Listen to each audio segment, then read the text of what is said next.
Nella lezione di oggi andremo alla scoperta della lettura dell'opera d'arte.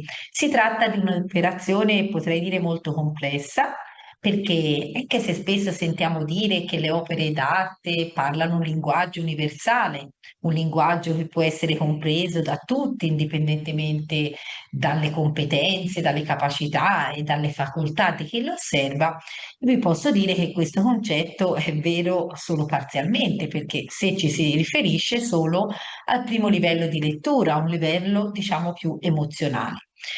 Perché poi per acquisire in realtà una consapevolezza di un'opera d'arte e il valore che questa opera d'arte trasmette, occorre sicuramente conoscere i livelli superiori. Andiamo subito a vedere, per esempio, un'opera come questa di Giotto e un'altra opera come questa di Rubens. Capite subito che si tratta di due immagini importantissime legate una alla storia sacra, pur rappresentando due donne, quindi una Madonna, e l'altra a una storia profana. La tecnica è completamente diversa perché uno si tratta di una pittura a tempera su tavola, l'altra si tratta di una pittura a olio. E quindi capite bene che non c'è solo il soggetto a essere rappresentato, ma occorre conoscere anche la tecnica, quello che voleva comunicare l'artista. Per esempio, anche questi sono due baci. Uno è Amore e Psiche di Canova, che si trova al Louvre, un'opera straordinaria di una delicatezza e bellezza incredibili, e l'altro è una foto di Bresson, questa figura che sta bevendo alla fonte e sembra stia dandogli un bacio. Lo stesso possiamo dire se mettiamo a confronto queste due opere. Una è un'opera di Monet e si tratta appunto di questo laghetto, una casa sullo sfondo, è una pittura impressionista di un artista, potrei dire il capostipite degli impressionisti, e a fianco trovate anche qui una casa, un'abitazione, però capiamo subito che c'è qualcosa di straniante in questa immagine perché a un'osservazione più dettagliata scoprirete che c'è il cielo completamente in pieno giorno nella parte alta, mentre nella parte bassa c'è addirittura anche qui dell'acqua, una casa che si riflette con le sue luci, un lampione e quindi è pieno buio. C'è questa sorta di bosco, no, che separa la zona di giorno dalla zona di luce. Quindi capite bene che i livelli di lettura di un'opera d'arte comprendono più aspetti, perché ci sono livelli diversi. C'è un livello più tecnico-materiale che comprende appunto la tipologia dei materiali, la tecnica usata, può essere pittura a secco, a fresco, olio, mosaico o altro. Livello invece visivo, strutturale, quindi come è strutturato il dipinto, no?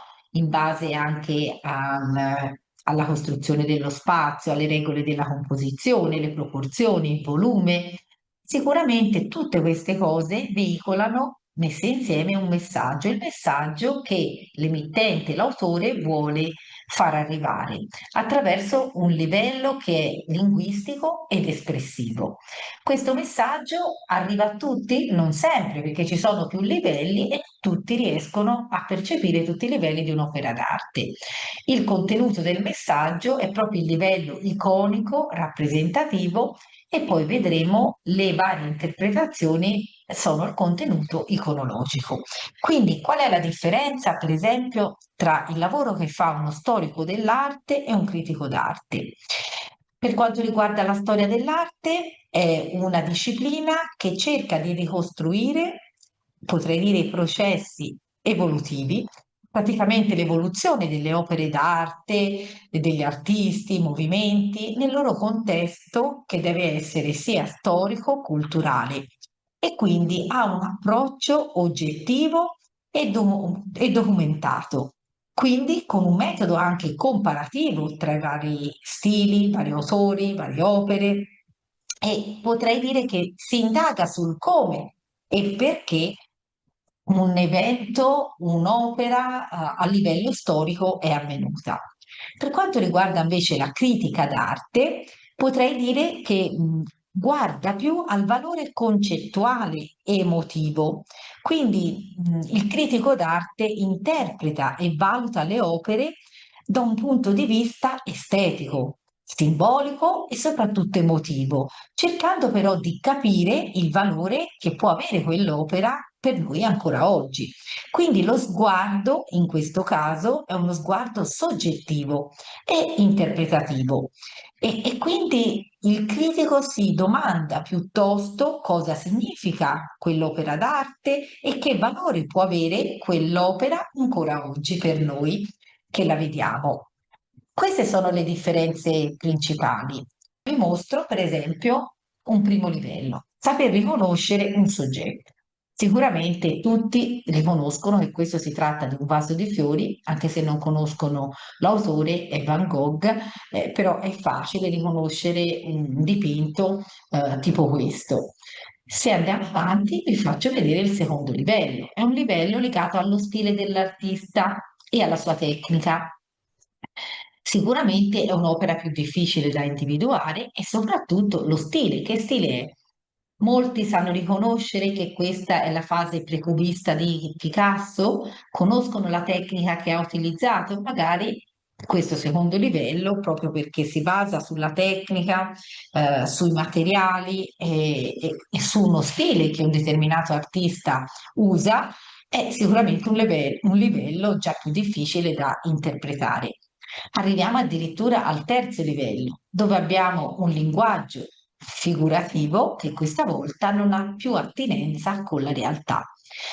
Pensate anche alla semiotica, allo studio dei segni. Questa è un'opera di Kandinsky che presuppone appunto una conoscenza superiore, perché il linguaggio figurativo che l'artista ha utilizzato è un linguaggio fatto anche di simboli e quindi più difficile ancora da interpretare. Quarto livello, struttura e composizione dell'opera. E questa è un'opera famosissima di Piero della Francesca, è il Battesimo di Cristo, e questa struttura, diciamo, dell'opera non è facile da individuare perché bisogna saper in un certo senso vedere. E bisogna saper capire le regole compositive, per esempio, che ha usato, il fatto di porre al centro e in asse la figura di Cristo con la colomba e Giovanni il Battista che sta battezzando, no? Col suo gesto. Importante capire le proporzioni che ha usato, il volume, come si distribuisce la luce, l'ombra e tutto questo ci porta poi a capire proprio il livello comunicativo di un'opera d'arte. Arriviamo al quinto livello, con la lettura proprio dell'opera. Quest'opera è di Man Ray, si intitola Cadeau, regalo, e all'inizio, se uno non conosce l'opera, rimane un po' spiazzato, perché innanzitutto si tratta di un regalo come questo sembra più uno strumento di tortura. È un oggetto che ha perso la sua funzione, perché un ferro da stiro con i chiodi sotto incollati non è più utile perché strapperebbe i vestiti o gli oggetti dove si pone. Quindi ecco che il quinto livello, la lettura dell'opera, va messa in un contesto, in questo caso, di un'opera dadaista che vuole battere in un certo senso i pugni sul tavolo e contraddire tutte quelle che sono le regole della prospettiva, del chiaroscuro, del disegno, dell'accademia in generale che propone opere d'arte di un certo livello. Ecco che questo vuole essere appunto una contrapposizione forte a quello che era l'idea imperante di opera d'arte.